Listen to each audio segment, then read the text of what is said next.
Assalamualaikum warahmatullahi wabarakatuh. Kita berjumpa lagi pada materi menerapkan dan merawat engine management system. Sebelum kita menerapkan dan merawat, tentunya kita harus tahu apa itu EMS atau disebut dengan engine management system.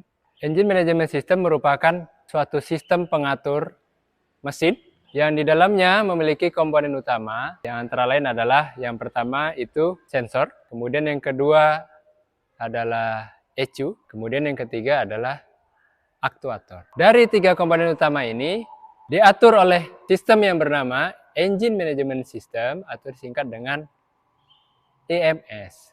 Dalam menerapkan dan merawat Engine Management System, yang pertama kita mengidentifikasi nama dan jenis sensor. Kita harus tahu nama-nama sensor yang ada pada kendaraan, khususnya di ruangan mesin ini.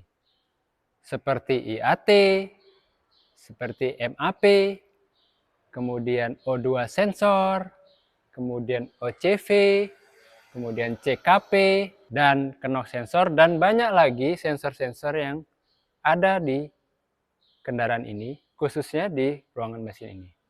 Jadi, kita mengidentifikasi nama dan jenis sensor. Mana yang sensor, mana yang aktuator. Baik, setelah kita identifikasi nama dan jenis sensor, yang kedua, itu menentukan cara perawatan engine management system. Yang pertama, kita harus memastikan kendaraan ini pada posisi kerja. Yang kedua, kita memeriksa kondisi kendaraan berdasarkan acuan servis. Yang pertama itu memeriksa baterai. Kemudian yang kedua, memeriksa level oli mesin. Kemudian yang ketiga, memeriksa cairan pendingin mesin. Kemudian yang keempat, memeriksa kondisi fuse yang ada di kotak fuse atau sikring. Kemudian yang terakhir, memeriksa kendaraan saat hidup. Kita cek lampu cek engine-nya. Itu adalah tahapan-tahapan kita menentukan cara perawatan engine management system.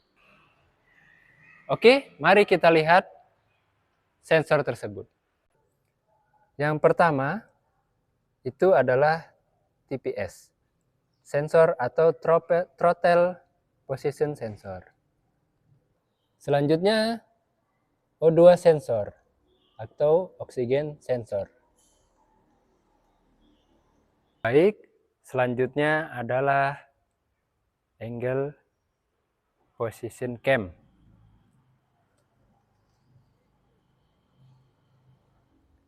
Ini ada in dan out. Ada dua buah di kendaraan yang terbaru.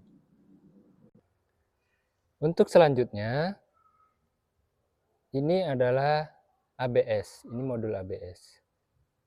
Ini modul ABS. Kalau ini ada masalah, maka ini menjadi salah satu kerusakan yang akan muncul pada kendaraan ini. Posisinya di depan, ini disebut depan bawah, ini disebut dengan CKP atau crankshaft position sensor. Ini adalah salah satu sensor force ankle. Ini tadi saya sebut sebagai CKP, maka knock sensor posisinya adalah di sebelah sana, di bawah manifold, intake manifold itu adalah knock sensor. Nanti bisa dicek, silakan diidentifikasi. Yang keempat, kita melakukan perawatan berkala engine management system. Yang pertama, kita harus menggunakan minimal sarung tangan, menggunakan baju praktik. Kemudian yang kedua, kita harus menyiapkan alat yang digunakan untuk melakukan perawatan berkala pada engine management system. Yang pertama, kita memeriksa baterai. Dalam memeriksa baterai, yang pertama kita harus periksa terminal-terminalnya. Ini adalah terminal negatif, yang ini adalah terminal positif. Kalau terjadi pengkapuran di sini, maka kita harus bersihkan menggunakan sikat kawat. Kemudian yang kedua, kita mengukur tegangan menggunakan multitester, baik analog ataupun digital. Ini yang saya gunakan saat ini adalah digital. Kita posisikan dia di volt DC, arusnya segaris. Kemudian kita kalibrasi 0,2 di belakang koma. Posisikan ini negatif, kemudian kita letakkan ini di positif. Kita baca berapa arus yang terbaca oleh multitester. Di sini adalah 12,06. Baik, kondisi tegangan baterai baik. Setelah mengukur tegangan baterai, kita mengukur berat jenis cairan baterai. Menggunakan hidrometer. Kemudian kita ukur berat jenis baterai. Dilihat dari kondisi baterai ini adalah recharging. Jadi harus dilakukan pengecasan. Kalau dia baik, maka posisinya adalah good di hijau. Baik, berarti kondisi baterai saat ini harus dilakukan pengecasan. Yang kedua, kita memeriksa level oli. Kita cabut stick oli. Kita lap. Kemudian kita masukkan kembali.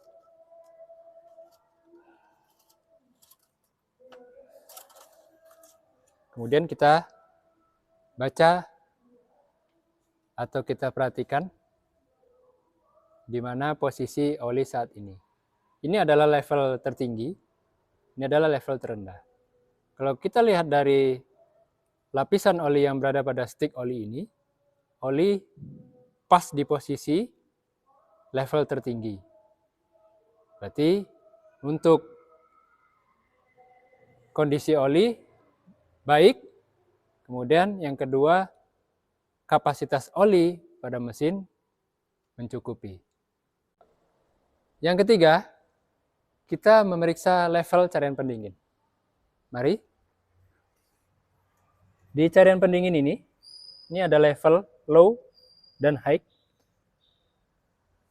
Kalau cairan pendingin ini kapasitasnya di bawah low, maka kita harus melakukan pengisian kembali. Tapi kalau dia masih di atas low, berarti kapasitasnya masih mencukupi. Yang kedua, itu memeriksa kondisi cairan pendingin. Secara visual, kita lihat di sini cairan pendingin masih seperti berwarna merah. Yang keempat, kita memeriksa fuse atau sikring. Mari.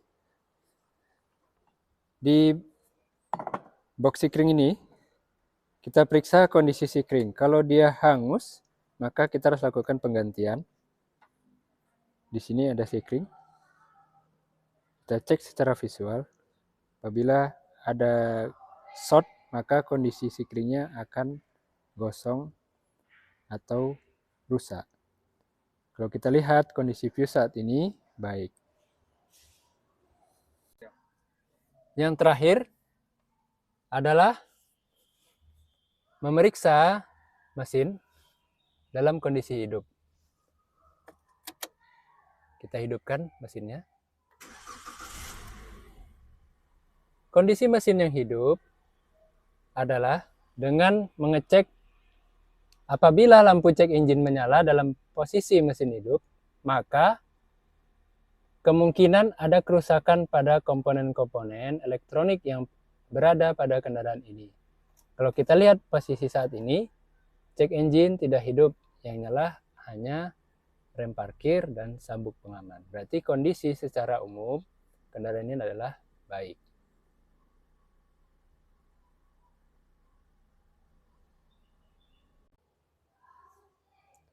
Baik, tahapan-tahapan dalam melaksanakan, menerapkan cara perawatan dan merawat berkala engine management system. Ada 4 tahap. Yang pertama, kita mengidentifikasi nama dan jenis sensor. Yang kedua, menentukan cara perawatan engine management system. Yang ketiga, menunjukkan nama jenis-jenis sensor pada kendaraan. Kemudian yang terakhir adalah melakukan perawatan berkala engine management system pada kendaraan.